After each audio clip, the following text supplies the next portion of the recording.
Welcome to TechDaily.ai. Today we're plunging into a topic that's not just central to modern technology, but really reshaping it: cloud native. We're going to unpack how organizations are building resilient, scalable applications, and crucially, how they're securing them in this incredible dynamic landscape. This deep dive is sponsored by Stonefly, your trusted solution provider and advisor in enterprise storage, backup disaster recovery, hyperconverged VMware, Hyper-V, Proxmox cluster AI servers, SA365, a turnkey security appliance, public and private cloud. Check out stonefly.com for more info. Our mission today is, well, to give you a true shortcut to being well-informed on cloud-native security, its integration into every step of the lifecycle, and what you absolutely need to consider for implementation. Whether you're a CISO, a CTO, or just, profoundly curious, you'll walk away with some powerful insight. Yeah, and what's truly fascinating here is that cloud native is so much more than just a buzzword, right? It represents a fundamental shift in how we build and deploy software. Basically using cloud computing to create applications that are inherently scalable and resilient in modern dynamic environments, whether that's public, private, or hybrid clouds. It's about designing systems from the ground up to be incredibly adaptable and manageable, allowing for frequent, predictable changes with minimal effort. But as you can imagine, with that agility comes a whole new layer of complexity, especially when we talk about security. It's a revolution, really, but one that requires a new playbook for protection. Okay, let's unpack this revolution a bit. Cloud-native computing aims to minimize a user's operational burden. But what does that actually look like in the architecture itself? What are the core components that, enable this? Right. At its core, cloud native leverages a suite of technologies like containers, microservices, serverless functions, and what we call immutable infrastructure, all deployed via declarative code.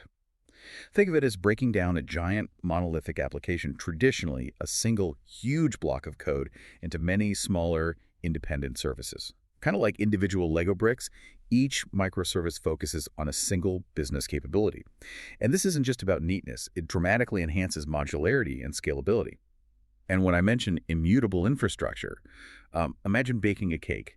Once it's baked, you don't go in and change ingredients. If you need a different cake, you bake a whole new one. This makes systems incredibly stable and, well, secure, because you're always working with known, fresh deployments rather than patched over old ones.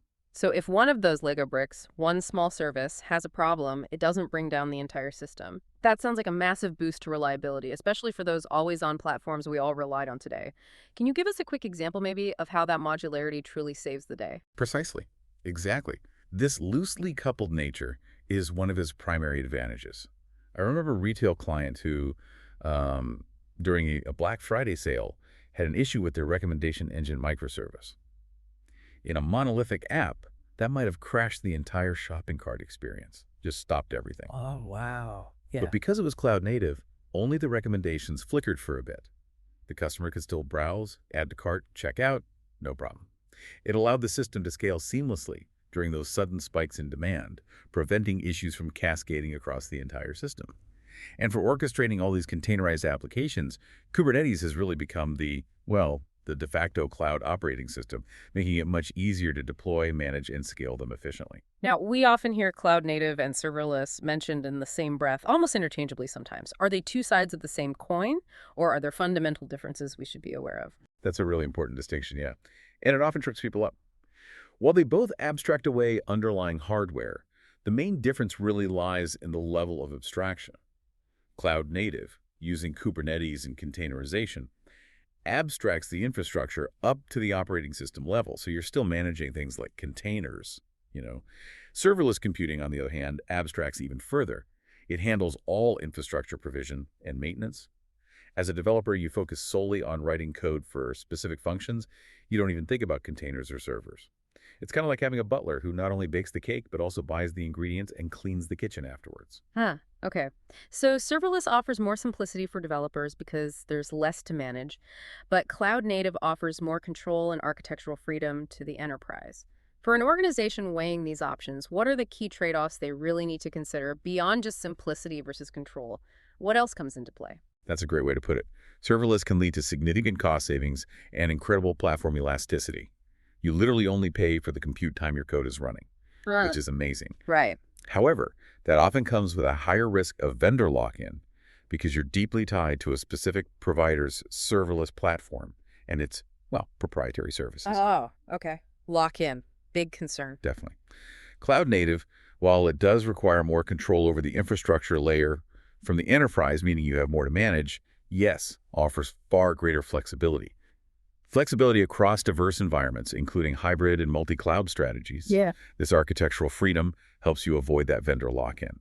So it's really a strategic choice between ultimate developer simplicity and ultimate architectural agility. And the market projections, they tell an interesting story.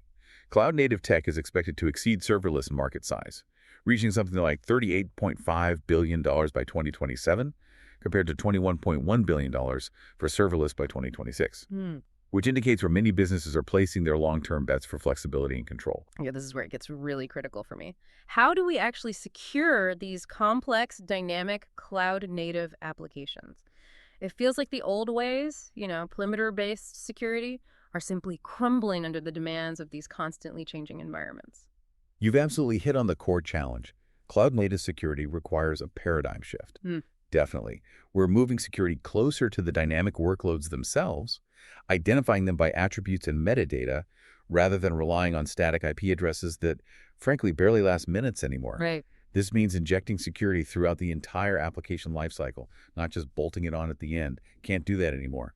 We break this down into 4 continuous phases: develop, distribute, deploy, and runtime. It's about building security in, not spraying it on. So the first battleground for security is right at the beginning, in the develop phase. We often talk about shifting security left here. What does that actually mean for a developer's day-to-day work? Beyond just preventing costly reworks later, what's the real impact? Well, beyond just preventing costly reworks, shifting security left fundamentally changes the culture of development. That's the big thing. It transforms security from being this gatekeeper at the end of the line to an intrinsic part of a developer's daily workflow, almost like a co-pilot, not a cop, Yeah, I like that analogy. In practice, this means security requirements are introduced early. Tools need to identify compliance violations and misconfigurations in infrastructure as code templates, which are just human-readable files describing your infrastructure. An application manifests right within the developer's environment, or maybe during a pull request. This creates these short, actionable feedback cycles. Fix it now, not later. Concepts like the 12-factor app methodology, which advocates for principles like explicitly declaring dependencies, storing config in the environment, strictly separating build, release, or run stages. These are crucial for building inherently secure and manageable apps from day one. It's about making security a design requirement, really not an afterthought. Okay, so once that code is written and security is baked in early, we move to distribute. How do we ensure what we're building is trustworthy and safe to share within our organization, or even externally, before it gets deployed? Software supply chain safety becomes absolutely critical in this distribute phase, really crucial. This involves systematic application testing and, importantly, image scanning for vulnerabilities and malware in container images, especially given how much we all use open source components that might have hidden issues, right? Definitely. That's a huge area. After these rigorous checks, artifacts should be cryptographically signed to ensure their integrity and enforce non-repudiation. Think of it like a digital stamp. It proves the software hasn't been tampered with and shows who exactly approved it. Got it. Like a seal of approval. Exactly. Organizations should also create registry staging environments and encrypt container images for confidentiality and authorization enforcement. It's all about building an unbroken chain of trust. Okay, chain of trust established. The application is ready. We arrive at the deploy phase. What are those critical final checks and validations we need to make before an application actually goes live and starts serving its purpose? What's that last gate? Right, the pre-flight deployment checks. They're literally your last chance to validate compliance before going live.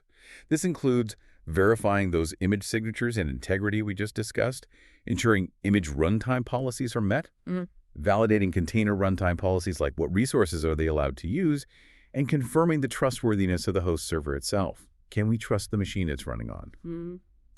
Observability and metrics are also key here, providing real-time security insights and helping to detect anomalies using behavioral and heuristic analysis. It's basically taking one final, comprehensive look to ensure everything is aligned with your defined security posture before the workload begins its mission. And finally, we have the runtime environment. This is where the application is actually running, interacting with users, other services, continuously.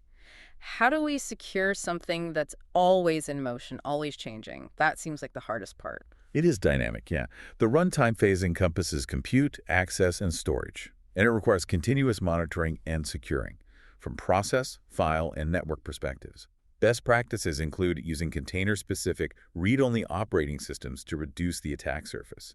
Imagine having fewer doors and windows for an attacker to try. Makes sense. We also implement secure enclaves for confidential computing.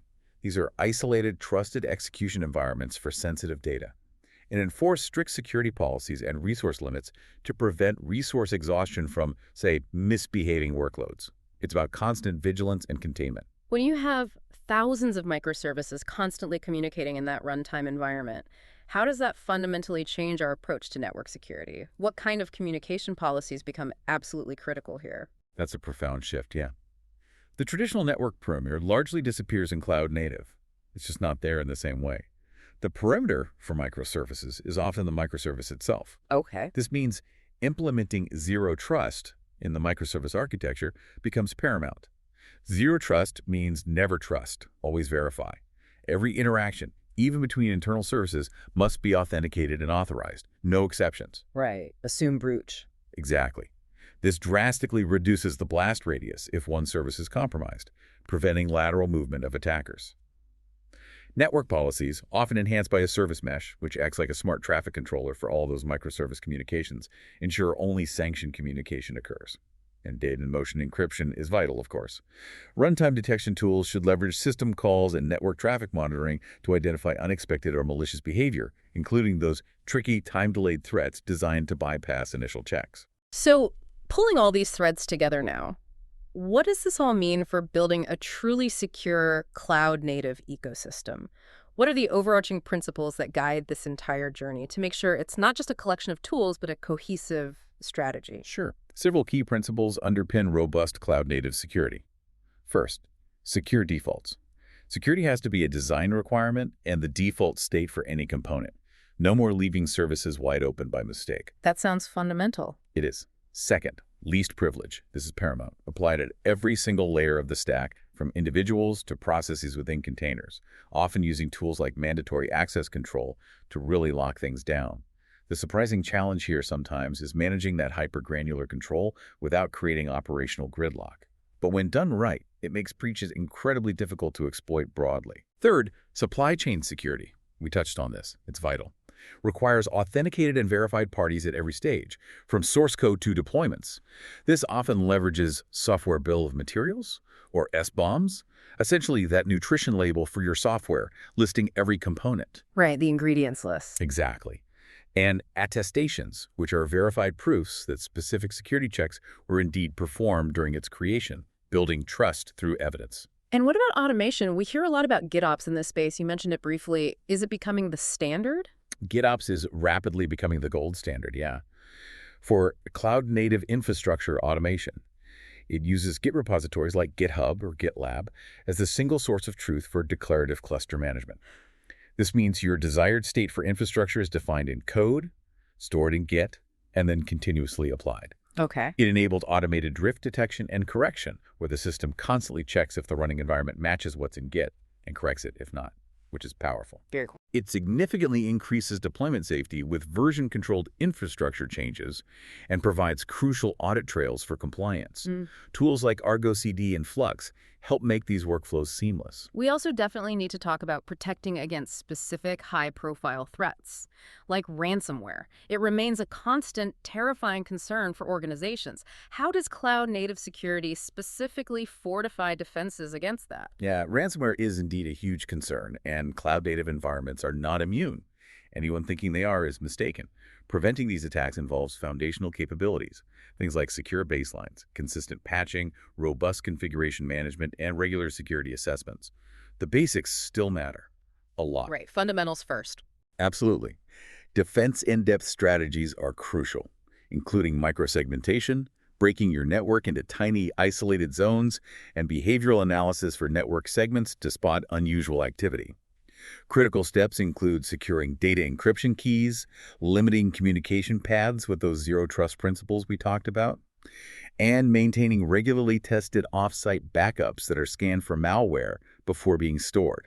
You don't want to back up their ransomware. Good point. And let's be clear, a well-rehearsed incident response plan is absolutely non-negotiable. You need to know exactly what to do when, not if, those layers are tested. This all sounds incredibly powerful, offering so many benefits, but it also sounds, well, incredibly complex. What are the main challenges organizations face when they're actually trying to implement cloud-native security? What's the sort of dark side of this dazzling technology? Well, the inherent design of microservices in Kubernetes does indeed lead to significant complexity, no doubt about it. Imagine trying to visualize and isolate an issue across thousands of interdependent services, all communicating rapidly. It's really challenging. Yeah, I can see that. Another hurdle is managing the sheer volume of observability, data metrics, logs, traces, events that cloud-native environments generate. This data volume can be like 10 to 100 times more than traditional environments. It places a new and substantial burden on engineers, just sifting through it all. Wow. It means understanding the relationships between elements and ensuring compatibility across different versions and workloads can be really difficult. It's kind of like moving from managing a single large mansion to managing a bustling, ever-changing city of tiny houses. It's powerful, yes, but the sheer scale of moving parts is immense. So it's definitely not a magic bullet that solves all your problems overnight, but the benefits are absolutely clear if you get it right. Precisely. Cloud native, when executed strategically, provides high availability, assurance, resilience, and redundancy at a scale traditional architectures simply can't match. It transforms security from a reactive measure, bandage applied at the end, to a preventative, integrated practice throughout the entire development lifecycle. The continuous evolution of cloud-native security emphasizes increased automation, immediate security intelligence, and even self-healing capabilities, ultimately making systems far more robust and adaptable to the relentless pace of change and threat. This deep dive has truly illuminated how cloud-native computing is reshaping how applications are built, deployed, and secured. It's fundamentally shifting our approach to software development and infrastructure. It really feels like a journey, not a destination. Absolutely. And if we connect this to the bigger picture, it's really about embracing a culture of continuous learning and adaptation. Understanding that security is an ongoing, integrated process, not some final checkbox you tick off. The future will demand even more proactive and intelligent security measures as the attack landscape continues to evolve right alongside technological innovation. What truly stands out to you maybe is the biggest game changer in this evolving landscape that listeners should really ponder. That's a great question. For me, I think it's that shift from securing a fortress, the old perimeter idea, to securing every single brick, every individual interaction within the system. That zero trust concept applied everywhere. It's a profound thought for us all to chew on as we navigate this exciting space. And speaking of essential solutions for securing your digital assets, we want to remind you about our sponsor, Stonefly. For those looking to fortify their data against the evolving threat landscape, Stonefly offers a remarkable solution, a 100 TB immutable and air-gapped SSO NAS for just $8,995. This is designed to give you robust, tamper-proof storage with single sign-on capabilities, providing a powerful layer of defense for your critical data. It's definitely worth checking out at stonefly.com. Thank you so much for joining us for this deep dive into cloud-native security. We hope you're leaving with a clearer roadmap and some compelling new insights. Until next time, keep digging deeper.